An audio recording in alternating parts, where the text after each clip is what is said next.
حرم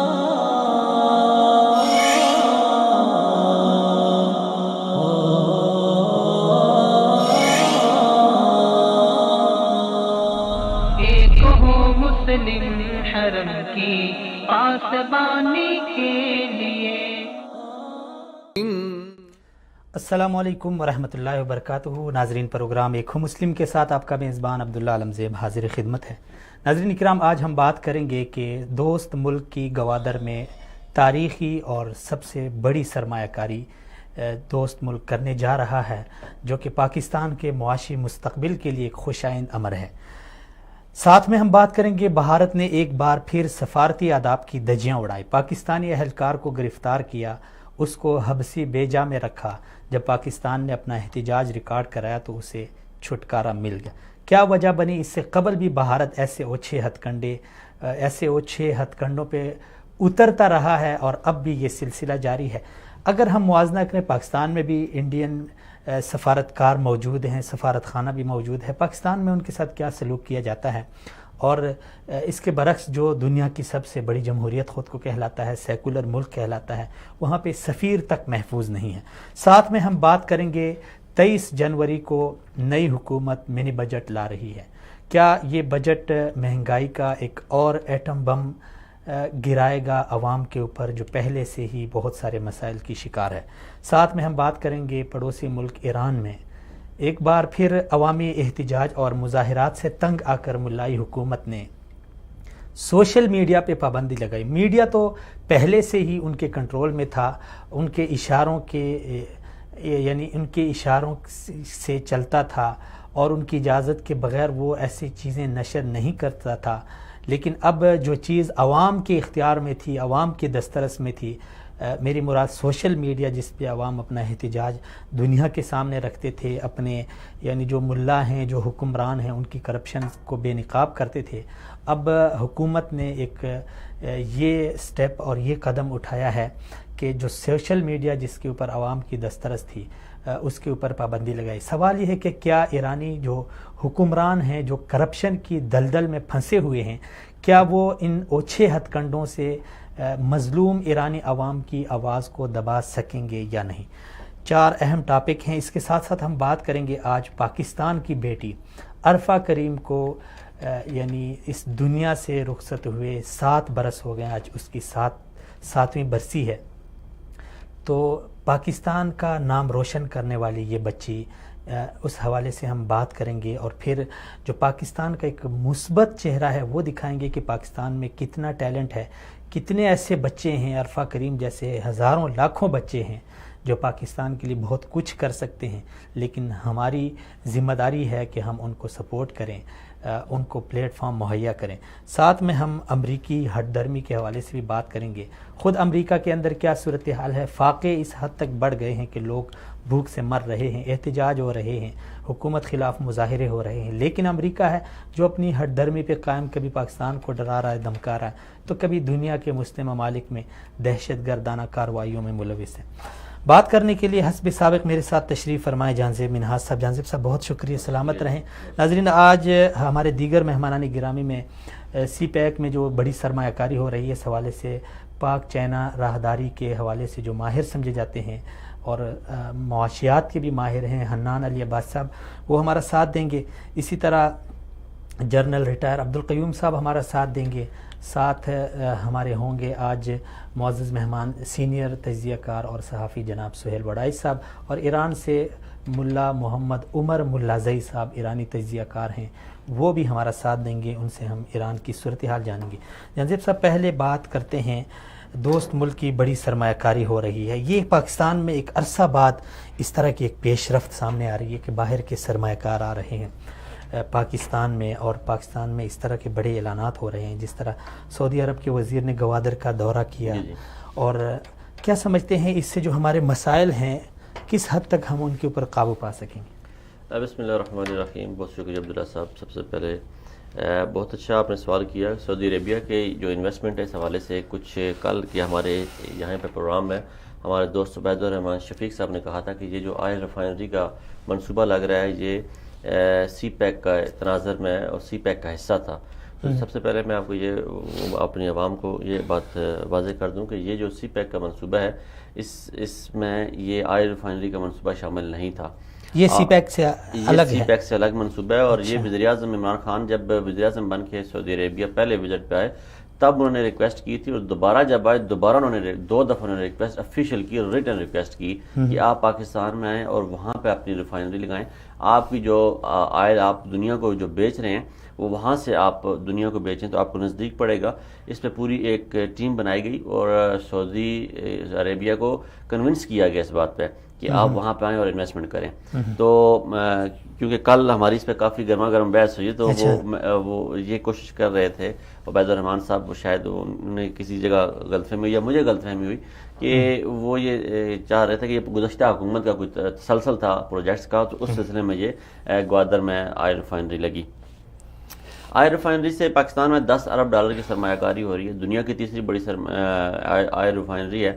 اور ہم امید کرتے ہیں جو ایکشن وہاں پہ پاکستان میں ڈگنگ کر رہی ہے وہ ویل وہاں پہ لگا رہے ہیں, اللہ کرے اس میں سے بھی آئل نکلے تو یہ پاکستان کے لیے بڑی ایک کرامت ہوگی. اور پھر پورے پاکستان میں بھی اس سے آئل جائے گا, آسانی رہے گی, پاکستان کو تھوڑا سستا آئل ملے گا.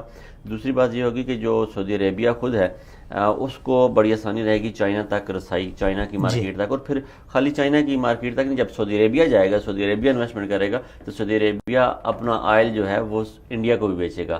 اور انڈیا جو ایران کا ایک بہت بڑا حمایتی ہے, ایران کے آئل کا ایک بہت بڑا خریدار ہے, اس کی ایران کی مارکیٹ پہ قدم لگانے میں سعودی عربیہ کچھ حد تک کامیاب ہو جائے گا اس حوالے سے. تو پھر اس سے ظاہر بات ہے جب اس طرح کے یعنی آپ مستقبل کی پیش گوئیاں کر رہے ہیں تو اس سے تو پھر مشکلات بھی پیدا ہوں گی. ہر ملک کو اپنا ایران ہمارے ساتھ میں ہے, ایران ہمارے کچھ تو کرے گا, کیا کرے گا ایران, زیادہ سے زیادہ ڈیسٹیبلائز کرنے کی کوشش کرے گا. وہ کرے گا تو صحیح, وہ آلریڈی کر چکا ہے, وہ آلریڈی کر رہا ہے, ہر موقع پر اس کی کوشش ہوتی ہے. آج کل وہ پاکستان میں دیکھیں اس سعودی عربیہ کی انویسٹمنٹ کو, یا وزیر اعظم کی جو سعودی عربیہ کا دورہ ہے اس کو لے کے بہت زیادہ جو شور شرابہ ہے وہ ایرانی حمایت یافتہ بیلٹ ہی کر رہا ہے. اور پاکستانی میڈیا میں اس وقت جو حکومت کے لیے مشکلات ہیں, حقیقت میں اتنی مشکلات نہیں ہے حکومت کے لیے, لیکن میڈیا میں کریٹ کر دی گئی ہیں. ہر بندے کے ذہن میں یہ بات بٹھا دی گئی ہے کہ خدا نخواستہ یہ حکومت ناکام ہو گئی ہے. یہ اتنا زیادہ شور کر دیا گیا, اتنا زیادہ اس پہ ویلا کر دیا گیا ہے کہ ہر بندے کے یہ دماغ میں بات یہ بٹھا دی گئی ہے. اب دیکھیں مارکیٹ میں جائیں نا, آسان ہے طریقہ کسی بھی حکومت کو جانچنے کا. آپ مارکیٹ میں جائیں, مارکیٹ میں جاتے ہیں آپ تو آج 6 مہینے پہلے کی پیاز کے ریٹ پتہ کر لیں, آپ کی پتہ کر لیں, سبزیاں, آئل, گھی, باقی ساری چیزوں کا وہ اس کا یہ جو ٹیکس لگ رہے ہیں آئے روز ادویات پہ 15% ٹیکس لگ گیا. ادویات پہ جو ٹیکس لگا ہے وہ میں سمجھتا ہوں حکومت کو وہاں سبسڈی دینی چاہیے تھی, کیونکہ وہ ٹیکس ڈالر میں ہم خریداری کرتے ہیں, جو کیمیکل میڈیسن میں یوز ہوتے ہیں, جو پاکستان کے اندر میڈیکل بنتی ہیں وہ بھی باہر سے آتے ہیں, تو وہ ایک لاجیکل بات بنتی ہے. حکومت اس پہ سبسڈی دے کے جان چھڑا سکتی تھی, لیکن حکومت خود اس وقت اتنے مسائل کا شکار ہے مالی طور پہ کہ سبسڈی وہ سبسڈائز کرنا نہیں چاہتے کسی چیز کو. جو پہلے سے چیزیں سبسڈائز ہیں, میٹرو ہے, اورنج ہے, وہ اس کو ختم کرنے جا رہے ہیں. تو وہ مزید کسی چیز پہ سبسڈی دینا نہیں چاہ رہے. وہ پاکستان کو اپنے پاؤں پہ کھڑا کرنا چاہتے ہیں, کیونکہ بحیثیت قوم ہم ایک بیکاری بن چکے ہیں. ہمیں جب بھی گزشتہ حکومتوں نے کیا کیا کہ ڈالر 104 روپے پہ رکھا یا 110 روپے پہ رکھا نواز شریف صاحب نے, تو اس سے عوام کو کوئی فائدہ نہیں ہوا. عبداللہ صاحب وہ $8 ارب جو ڈالر کو مستحکم کرنے کے لیے خرچ کیے گئے, اگر وہ عوام کی فلاح و بہبود پہ خرچ کیے جاتے تو زیادہ بہتر ہوتا. اس 8 ارب سے ہم پاکستان میں خالی 4 یا 6 شوکت خانہ بنا سکتے تھے. اس 8 ارب سے ہم 20 سے 30 یونیورسٹیاں بنا سکتے تھے اعلیٰ درجے کی, جس میں دنیا سے آتے لوگ پڑھنے کے لیے. اس 8 ارب ڈالر کو ہم نے خالی اپنی ذاتی انا کی تسکین کے لیے وہ جھونک دیا آگ میں, تو اس سے ملکی فائدہ کوئی نہیں ہوا. تو اب یہ حکومت چاہ رہی ہے کہ ایسے فائدے کیے جائیں, ملک کے فائدے کیے جائیں, ملک کے مفاد میں سودے کیے جائیں, ملک کے مفاد میں فیصلے کیے جائیں. تو میں سمجھتا ہوں کہ حکومت اچھی طرح سے بہترین ڈگر پہ جا رہی ہے, لیکن جو میڈیا کا بویلا ہے, کیونکہ اس ملک میں 30 سال حکومت کی ہے نواز شریف صاحب نے, اب بھی زرداری صاحب جو ہیں ایک صوبے پہ حکومت کر رہے ہیں, ان کے انڈر وہاں پہ چینلز ہیں, وہ صافی ہمارے جو ہیں ان کا کردار کتنا, وہ کتنے با کردار ہیں وہ بھی ہمیں پتہ ہے. ہر شخص جہاں بکتا ہے, ہر مال جہاں بکنے کے لیے ہے, تو جب مارکیٹ میں بولی لگتی ہے تو جب چیز بولی کے لیے آتی ہے تو اس کا خریدار موجود ہوتا ہے. اور پھر حکومت کے خلاف بولنا یہ سب سے بڑا کام ہم پاکستان میں سمجھتے ہیں, اور یہ ہم سمجھتے ہیں کہ کوئی بہادری کر رہے ہیں, ہم جرأت مندانہ کام کر رہے ہیں کہ ہم حکومت وقت کے خلاف بول رہے ہیں, حکومت وقت کو للکار رہے ہیں.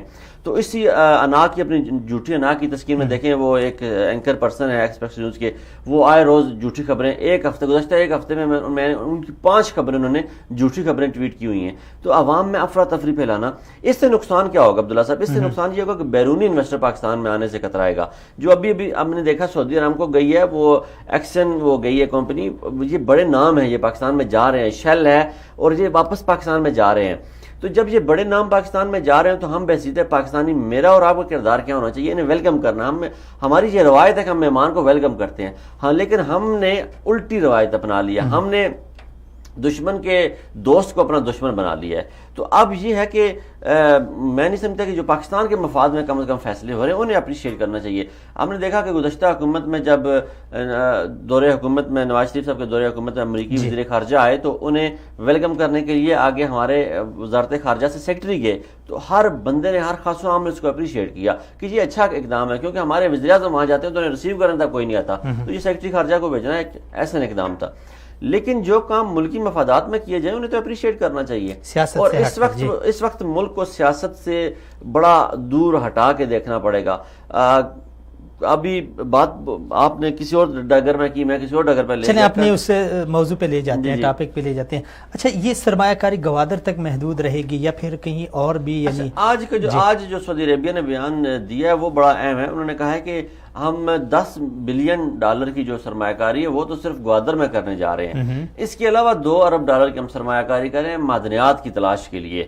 یہ خالی تلاش کے لیے ہوگی, اگر اس میں کامیاب ہو جاتے ہیں تو پھر اس میں مزید سرمایہ کاری ہوگی. اور آپ کو پتہ ہے ہمارے گلگت بلتستان کا علاقہ ہو گیا, ہمارا خیبر پختونخوا ہو گیا, معدنیات سے بھرے پڑے ہیں. سعودی عربیہ کو وہ معدنیات ضرورت ہیں, تو معدنیات کیونکہ یہ بھی بزنس ہے کہ وہ بزنس کریں گے, اپنا پیسہ کمائیں گے اور اس سے پاکستان کو بھی پیسہ ملے گا. خدا نخواستہ اگر مثلا سب سے پہلا سٹیپ نئی حکومت میں سعودی عربیہ نے اٹھایا, اتنا بڑا اعلان کر دیا اور وہاں جا کے انہوں نے وزٹ کیا, اگر ساتھ میں ہمارے اس طرح کے ممالک ہیں جو ظاہر بات ہے اس کو نہیں چاہتے, ہر حال میں اس کو ناکام کریں گے, اگر وہ اپنی چال میں خدا نخواستہ 10-20% بھی کامیاب ہو جاتے ہیں تو یہ تو پھر دنیا کے لیے ماضی میں وہ کامیاب ہوتے رہے ہیں. اس میں جو وزیر ہیں شپنگ کے علی زیدی صاحب, انہوں نے ابھی میں نے کل پرسوں دیکھا ایک نوٹیفیکیشن تحریک انصاف کی طرف سے جاری ہوا, کیا نام ہے شیعہ تنظیم کا پاکستان میں جو سب سے بڑی ہے, وحدت المسلمین ونگ بنایا انہوں نے تحریک انصاف میں. تو اس میں جو صرف شیعہ پریزنٹیشن دی گئی ہے اور شیعہ کو آگے لایا گیا ہے. تو اگر سیاسی جماعت میں اس طرح کا کلچر ڈیولپ ہوگا تو یہ پھر دوسرے ممالک کو تھوڑا اس میں احتیاط کرنی پڑے گی. پھر وہ جیسے سعودی عربیہ انویسٹر ہے ایک بہت بڑا, تو ان میں ایک شکوک و شبہات پیدا ہوگا کہ جو منسٹر ہمارے ساتھ پھر رہا ہے وہ دوسری طرف وحدت المسلمین کے لیے کام کر رہا ہے. تو یہ ایک سوالیہ نشان اٹھ جاتا ہے اس پہ. تو اس پہ حکومت کو دیکھنا ہوگا کہ کن لوگوں کا انٹریکشن سعودیز کے ساتھ ہونا چاہیے. جب سعودیز پاکستان میں جاتے ہیں تو یہ ظاہری سی بات اور بڑی واضح سی بات ہے, نکی تکی اور یہ زیدی میدی یہ جتنے بھی ہیں یہ سارے اگینسٹ ہیں سعودی عربیہ کے. گو کہ سعودی عربیہ کے منہ پہ خوشامد کرنے کے بڑے ماہر ہیں, لیکن اندرون خانہ جو مخالفت کی بو ہے وہ اگر ذرا سی بھی بنک لگ جائے, جیسے کویت کے وقت کے ساتھ ہوا, دیکھیں ان کے کورٹ میں سے وہ $1000-2000 چوری نہیں ہوئے, وہ پاکستان کے منہ پہ تماچا مارا گیا. اور وہ جو لیبر کا ایگریمنٹ کرنے گیا تھا کویت گزشتہ 20 سالوں بعد, وہ پھر وہیں پہ کینسل کر کے واپس آ گئے. تو اس طرح ہماری کوئی پیش رفت نہیں ہوئی اگر اس طرح کی کوئی حرکت سعودیز کے ساتھ ہو جاتی ہے. لیکن یہاں ایک اور بات بھی ہے, سعودیز بڑے سیانے ہیں, وہ یہ سمجھتے ہیں کہ پاکستان ہمارے ساتھ کھڑا ہے, پاکستانی عوام ہمارے ساتھ کھڑی ہے, پاکستانی ادارے ہمارے ساتھ کھڑے ہیں. اگر اس میں کچھ شر پسند ہیں تو وہ ان کے جو حرکات ہیں اس کو اگنور کر کے سعودیز آگے بڑھنا چاہتے ہیں اور پاکستان کو خوشحال کرنا چاہتے ہیں. انہوں نے اپنے کل کے جو ان کی پریس کانفرنس تھی اس کو بھی سننے والا تھا, انہوں نے کہا کہ ہماری یہ خواہش ہے کہ ہم پاکستان کو مضبوط دیکھنا چاہتے ہیں. پہلے خان صاحب نے دورہ کیا سعودی عربیہ کا, تو اس کے اوپر بڑے اعتراضات اٹھے کہ خان صاحب نے جا کے بھیک مانگی, یہ کیا وہ کیا. پھر جب انہوں نے اعلان کیا تو اس پہ بھی سی پیک میں شمولیت کا, تو اس پہ بھی بڑے لوگوں نے اعتراضات بھی کیے, اپنے تحفظات کا اظہار بھی کیا. ابھی اس میں بھی ممکنہ کچھ اعتراضات تو ہو سکتے ہیں. اصل میں اعتراضات کرنے والے کرتے رہتے ہیں. تندی آبادی مخالف سے نہ گھبرائے اور کہا یہ تو چلتی ہے تجھے اونچا اڑانے کے لیے. کہیں ایسا نہ ہو کہ یہ اونچی اڑان اتنی اڑ جائے خان صاحب کو, یعنی یہ نہیں, یہ وہ لوگ اعتراضات کر رہے ہیں جنہوں نے صرف ان کی دور حکومت کی میں بات کر. 1998 میں ایٹمی دھماکے کیے تو ملک پہ پابندیاں لگ گئیں, کچھ بھی نہیں تھا پاس.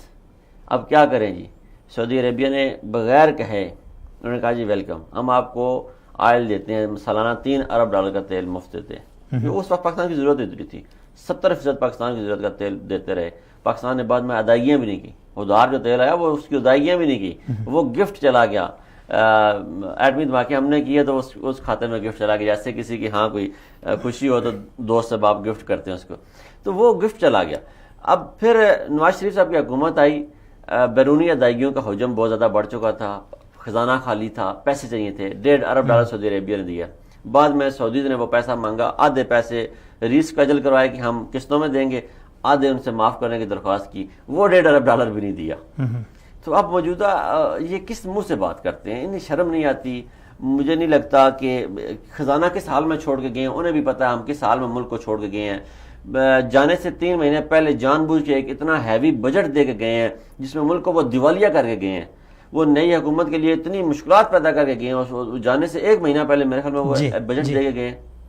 یہ ان کا رائٹ ہی نہیں تھا, قانونی اختیار ہی نہیں تھا, لیکن صرف اور صرف نئی حکومت کے لیے مشکلات پیدا کرنے کے لیے.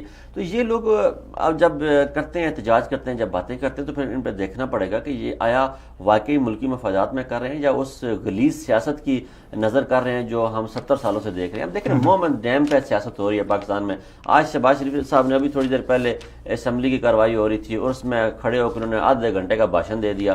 مومن ڈیم پہ دوبارہ اس کی ریسکیجولنگ کریں, اس کو 309 ارب کا ٹھیکہ ہے, اس کو دیکھنا چاہیے, اس میں کہ غیر شفافیت نہ ہو.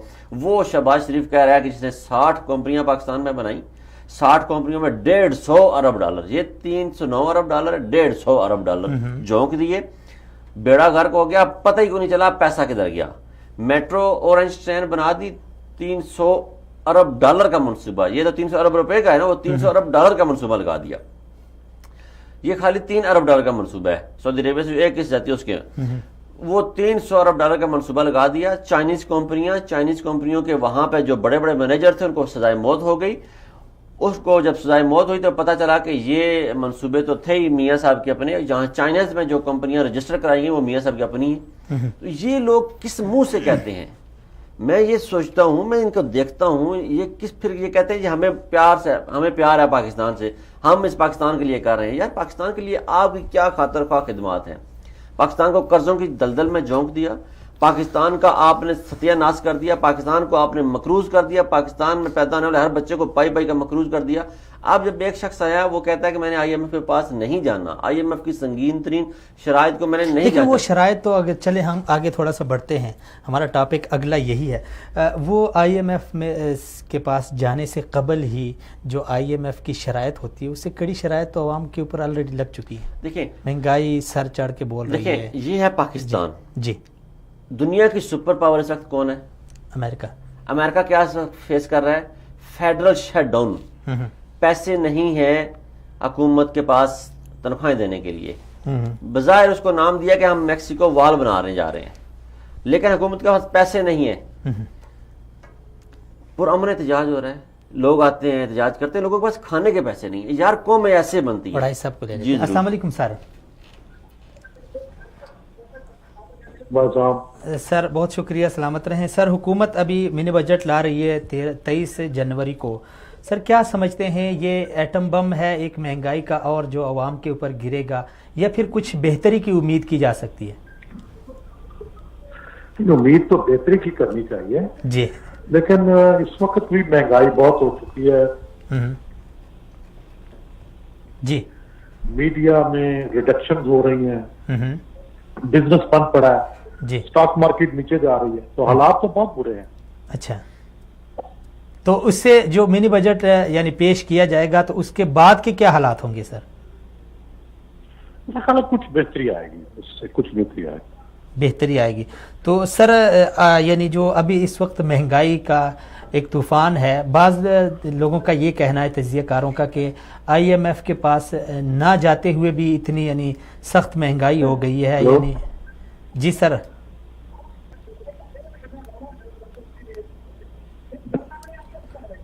جی سر آواز آ رہی ہے آپ کو؟ جی ٹوٹ کے آ رہی ہے, بتائیے. جی سر ہم دوبارہ کال کرتے ہیں.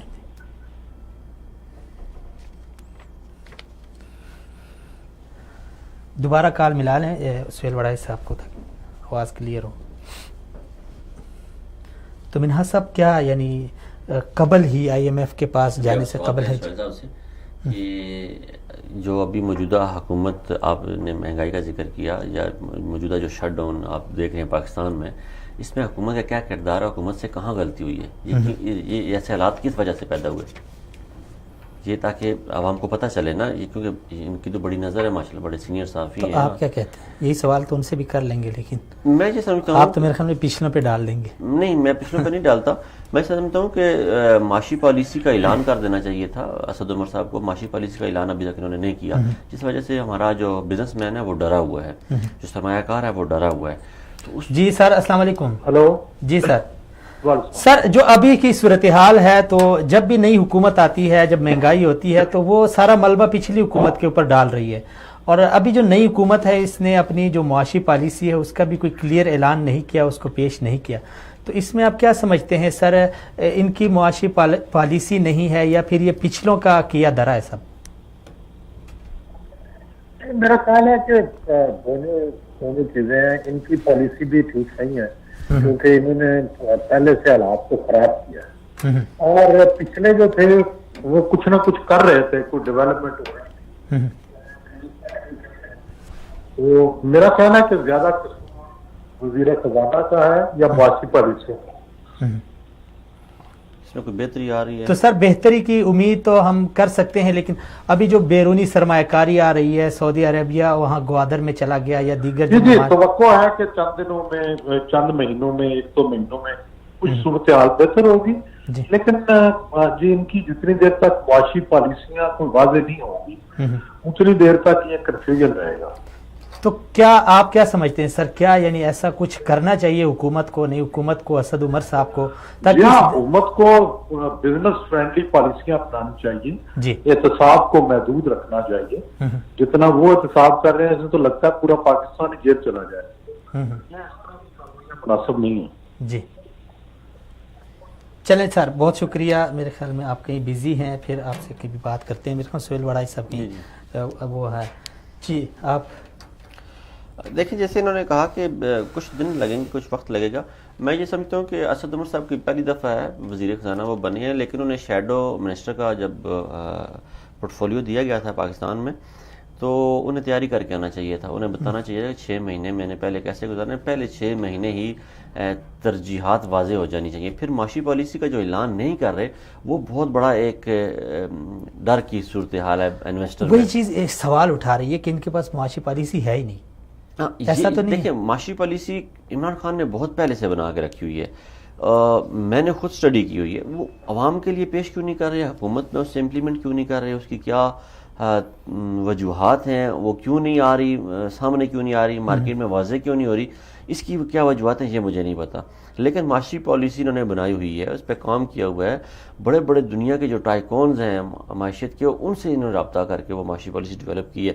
تو اب اس کو وہ سامنے کیوں نہیں لے کے آ رہے، یہ ایک بہت بڑا سوالیہ نشان ہے. اچھا، انہوں نے ایک چیز کو اور ساتھ میں ملا دیا کہ احتساب کو تھوڑا سا محدود. ہاں جی، دیکھیں احتساب کو میں یہاں پہ جسارت کروں گا، لفظ استعمال کروں گا، میں جسارت کرنا چاہوں گا کیونکہ بہت سینئر ہے بڑھائی صاحب بہت سینئر اور بہت بڑا نام ہے. اور ان کی ایک ماشاءاللہ بڑی ادبی حلقوں میں، صحافتی حلقوں میں ایک بڑی عزت ہے اور بڑا ہم جسارت ہی کر سکتے ہیں.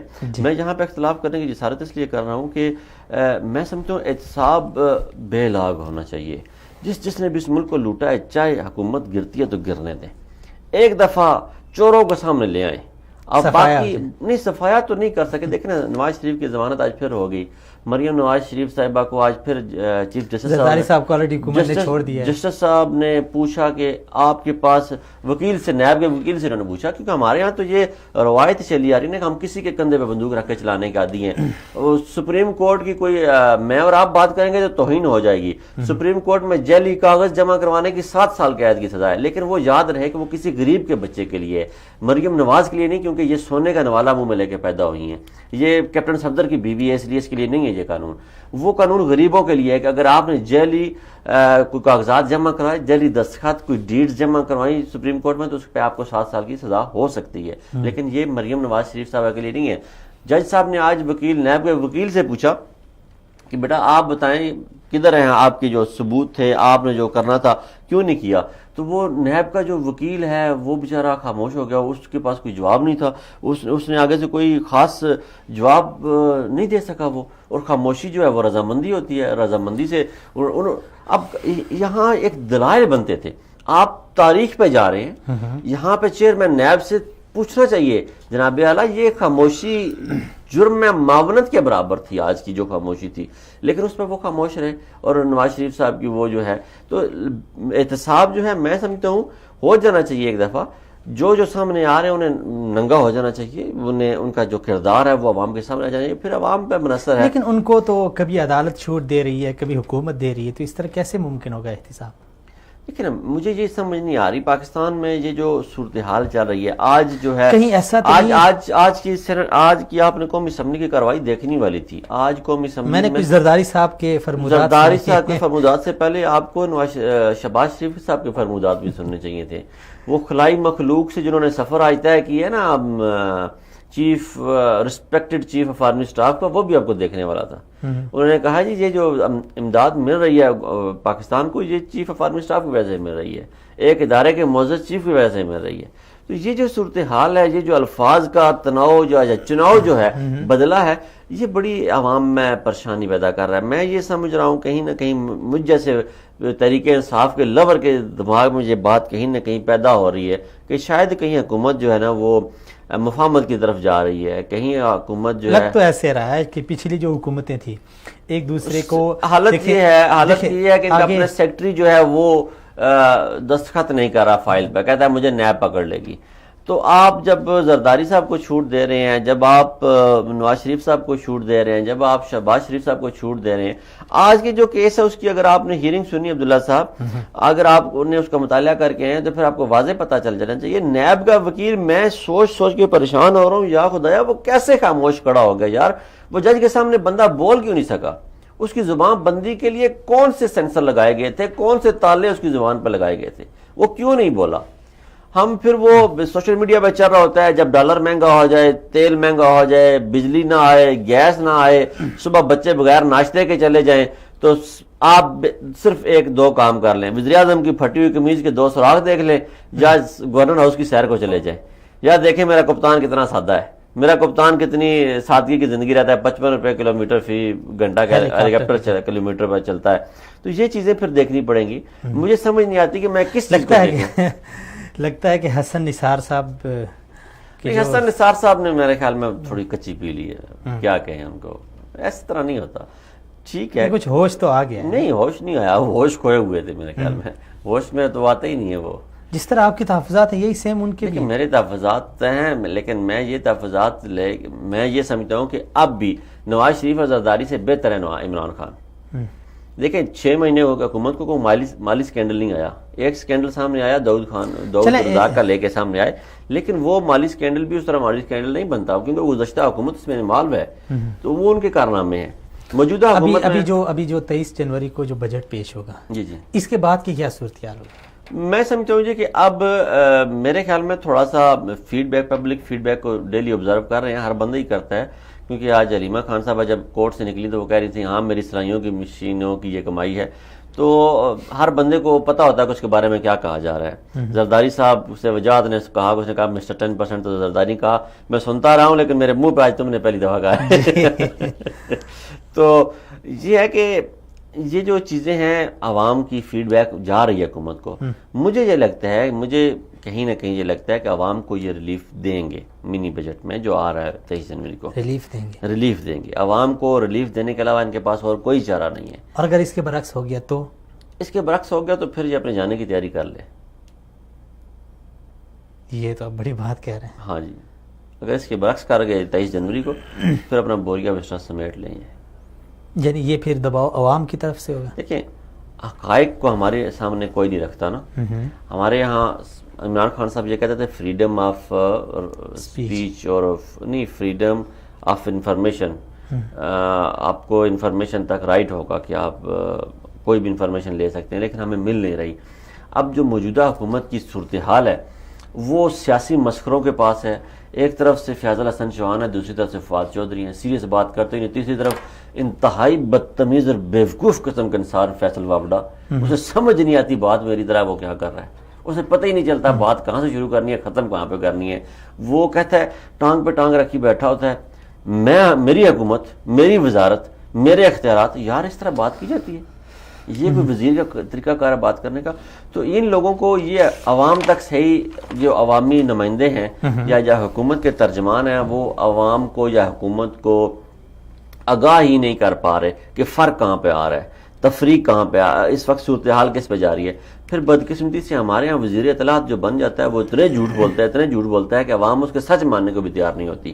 تو عوام کے سامنے میں سمجھتا ہوں کہ واضح اعلان کریں کہ کس صورتحال پہ ہے اس وقت حکومت ہے, حکومت کن پانیوں میں ہے, حکومت کیا کرنے جا رہی ہے. اپنی معاشی پالیسی کا ابھی چائنا نے بھی ہم سے اعلان کر دیا کہ اپنی معاشی پالیسی کا اعلان کریں آپ. تو معاشی پالیسی کا اعلان بڑا ضروری ہوگا کہ آپ کرنے کیا جا رہے ہیں تاکہ انویسٹر کا اعتماد بڑھے. خالی اب ہم سعودیہ ارامکو کی جو ہے انویسٹمنٹ پر نہیں بیٹھ سکتے, اب ہمیں ملیشیا کی انویسٹمنٹ بھی چاہیے, ہمیں ترکی کی انویسٹمنٹ بھی چاہیے, ہمیں چائنا کی انویسٹمنٹ مزید چاہیے, ہمیں چائنا کے ساتھ تجارت چاہیے, اور ہمیں سعودیہ کے ساتھ خالی یہ $10 ارب یا $12 ارب کے منصوبے نہیں چاہیے, ہمیں سعودی عربیہ سے اس طرح بھی مزید چاہیے. ہم نے اپنا سعودی عربیہ میں ہم چاہتے ہیں کہ اپنا سعودی عربیہ کی مارکیٹوں میں جہاں کپڑا پڑا ہوا ہے, جہاں ایک زمانہ تھا پاکستان تولیے کی مارکیٹ پہ پوری دنیا میں راج کرتا تھا, آج وہاں پہ ترکی اور بنگلہ دیش چھائے ہوئے ہیں, انڈیا چھایا ہوا ہے. جرابیں کاٹن کی انڈسٹری ہے پاکستان کی, جو ہم یہ چاہتے ہیں کہ پاکستان کی انڈسٹری سامنے آئے. ہم یہ چاہتے ہیں میڈ ان پاکستان کی چیزیں سعودی عربیہ کی مارکیٹوں میں بکیں. ہم یہ چاہتے ہیں کہ پاکستانی مالٹا, پاکستانی چاول کو رسائی انڈیا. اس میں یہ آپ کو کیا لگ رہا ہے جو منی بجٹ ابھی آ رہا ہے اس کے ساتھ ممکن ہے اسد عمر صاحب اپنی پالیسی کا بھی اعلان کر دیں؟ بہت ضروری ہے, اس سے پہلے ہو سکتا ہو جائے معاشی پالیسی کا اعلان. ہم خود بھی کوشش کر رہے ہیں, فیڈ بیک دے رہے ہیں وزیر خزانہ صاحب کو, اور ہماری یہ خواہش ہے کہ وہ معاشی پالیسی کا اعلان کر کے پھر بجٹ میں جائیں. ہاں بہتر. چلیں آگے بڑھتے ہیں. بھارتی جو رویہ ہے خاص کر سفارتی آداب سے, اس کو بے خبر ہم کہیں یا پھر اس کی ایک معاندانہ روش ہے جو اس کے یعنی چل رہی ہے خاص کر پاکستان کے ساتھ, تو اس حوالے سے آپ کیا کہیں گے؟ یعنی اس حد تک بھی ایک ملک گر سکتا ہے کہ آپ کسی ملک کے سفیر کو پکڑیں, اس کو آپ یعنی حبس بیجا میں رکھیں, اور عجیب و غریب, یعنی یہ بالکل عجیب صورتحال ہے. دیکھیں جو بھارت, چلے معذرت جنرل صاحب کو لے لیتے ہیں. جی السلام علیکم سر. جی وعلیکم السلام سر, بہت شکریہ, تھینک یو, آپ نے وقت دیا. سر ہم بات کر رہے ہیں بھارت کے جو سفارتی آداب سے بالکل بے خبر ہے. بارہا ایسے واقعات سامنے آ چکے ہیں, خاص کر جو ہمارے پاکستانی سفیر ہوتے ہیں یا ہائی کمشنر ہوتے ہیں ان کو پکڑا جاتا ہے, بس اوقات جو ان کی ویڈیوز بنائی جاتی ہے, بدتمیزی کی جاتی ہے. کل پرسوں پھر ہمارے یعنی اہلکاروں کو پکڑ کے انہیں حبس بیجا میں رکھا. تو سر اس طرح آپ کیا سمجھتے ہیں, دنیا کی ایک سب بڑی جمہوریت خود کو کہلانے والا, بڑا سیکولر ملک کہلانے والا, اور اس کا یہ وتیرہ اور یہ طریقہ, کیا کہیں گے آپ؟ دیکھیں پہلے میں آپ کے ناظرین جو مدینہ منورہ میں ہیں, سامعین ہیں, ان کو سب کو سلام کرنا چاہتا ہوں, اور میں کہتا ہوں خوش قسمت لوگ ہیں جو لوگ وہاں موجود ہیں اور مسجد نبوی میں بندگی کرتے ہیں. ہمارے لیے بھی دعا کیا کریں. ضرور سر. دوسری بات یہ ہے کہ یہ جو انڈیا ہے نا, یہ تو ایک ایسا گھٹیا دشمن ہے جس کا کوئی سفارتی آداب ان کو سارے پتہ ہیں, لیکن ان آداب سے وہ ناشنا تو بالکل نہیں ہے, لیکن وہ وہی چیزیں کرتے ہیں جو کہ ایک ہندو کی گھٹیا سوچ ہوتی ہے. جی آپ یہ دیکھیں کہ کشمیر کے اندر مسلمانوں کا قتل و غارت ہو رہا ہے جی, اور ان ایڈیشن ٹو دیٹ ہم ان کے ایک نیبر ہیں, پڑوسی ہیں. ہمارے اسلام میں پڑوسی کا ایک رائٹ ہی ہوتا ہے. ہم اپنے طور کے اوپر حکومت نے ہر نے کہا ہے کہ انڈیا سے ہم اچھے تعلقات کے خواہاں ہیں, لیکن موقع ملتا ہے پاکستان کو بدنام کرنے کے لیے کچھ نہ کچھ ہتھ کنڈے کرتے ہیں. اور یہ جو سفارتکاروں کو تنگ کرنے کی بات ہے, یہ تو بین الاقوامی سطح کے اوپر مانے ہوئے ڈپلومیٹک نامز ہیں, سفارتی آداب ہیں, جس میں نہ آپ کسی کی ایمبیسی میں ہو سکتے ہیں, نہ کسی سفارتکار کے ساتھ زیادتی کر سکتے ہیں. لیکن یہ آئے دن کچھ نہ کچھ اس طرح کی حرکات کرتے ہیں جو بڑی قابل مذمت ہیں, اور اس سے ہندوستان کا جو گندا چہرہ ہے وہ دنیا کے اوپر آشنا ہوتا جا رہا ہے. اور آہستہ آہستہ آپ دیکھیں نا, ٹرمپ بھی بڑی دھمکیاں پاکستان کو دے رہا تھا. ابھی وہ کہتا ہے پرائم منسٹر سے ملنا چاہتا ہوں اور میں انتظار کر رہا ہوں اور وہ ہوگا.